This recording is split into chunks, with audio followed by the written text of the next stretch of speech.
Bank, an overseas bank. He owes, he's in partnerships that owes a lot of money to the Bank of China, a state-owned bank. And, you have all these banks, they have interests in front of the U.S. government, and he has an interest in these banks succeeding because they loan.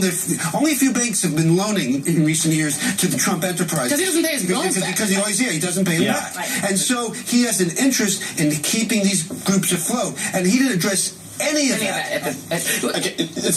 Look, in that clip that you showed of the lawyer talking about all profits from foreign government payments. Now, are hotels like Hollywood? Are there really profits in hotels? and who's going to calculate what the profits are on a room that's like what, $7.89 a night? Well, then he's bumping up the prices because they used to be like people weren't staying at the Trump Hotel here in DC. Suddenly they are, and they're doubling the price. I have to say really quickly that it is a little bit rich that he's going to check off a box on his tax returns when he doesn't pay taxes. Who would know? Who could check? Who would be able to verify that? By the way, Sherry Dillon is the same person who said that his tax returns from 2002 to 2008 are not under audit and are available for review. Haven't seen those either. So we're not sure why. He said at the press conference, you reporters are the only people who care about my tax returns. I've been getting tweets all week from people with the hashtag not a reporter who say, I live in a red state. I'd like to see his tax returns. I'd like to see them reveal them. So this constant attack on the fact that you reporters are the only people, you journalistic class are the only people who care about this stuff apparently isn't true.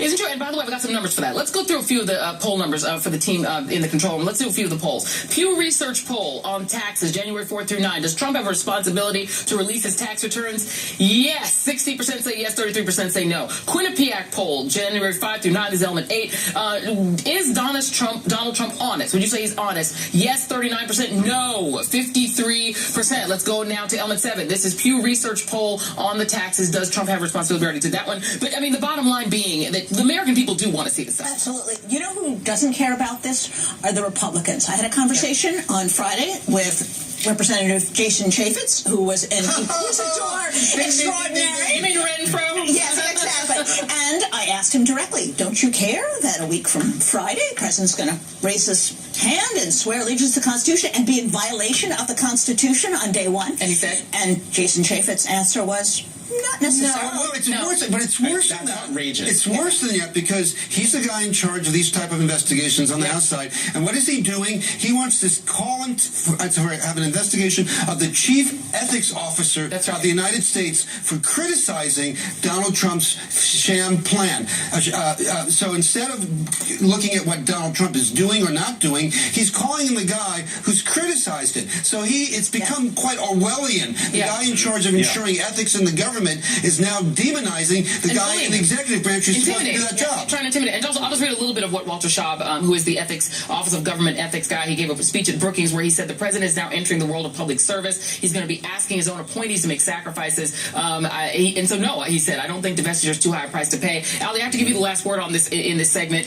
Jonathan, you had a point to make before I go to Ali? I think he's absolutely right. I want to hear what Ali has. Yeah, let's hear what Ali has to say. So, Ali, I mean, the bottom line is that Donald Trump is showing us in a lot of ways the difference between laws and conventions. A lot of things that I think most Americans thought were laws were really just conventions, and he's just flouting them all. How far can he go before he finally runs into a Republican who will do something about it? The opposite of the polls you just showed us are some conversations that people have been having with both Democrats and Republicans who voted for Donald Trump in the very states that put him over the top, the industrial states, who really are very concentrated on wages and economic growth if that results in higher wages. So to some degree, he is still playing to the audience that says no one's been able to fix those fundamental problems, very much the same message Bernie Sanders was giving. And if he can fix those messages, then I don't really care about Washington conventions, I think is what he's hoping that people will say. But it remains important that even if you think the most important thing is that your wage go up and that economic growth increase and unemployment comes down, and I share that view,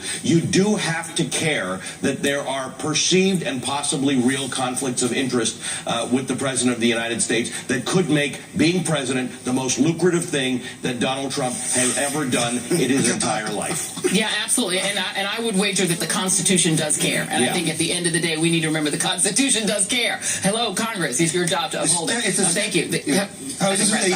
Trump sees the presidency as a stepping stone. It's a way to make some cash. Jennifer, David, and Jonathan are sticking around. And Ali Velshi, thank you. We'll do this again real soon. Yeah. Appreciate it. All right, coming up at noon.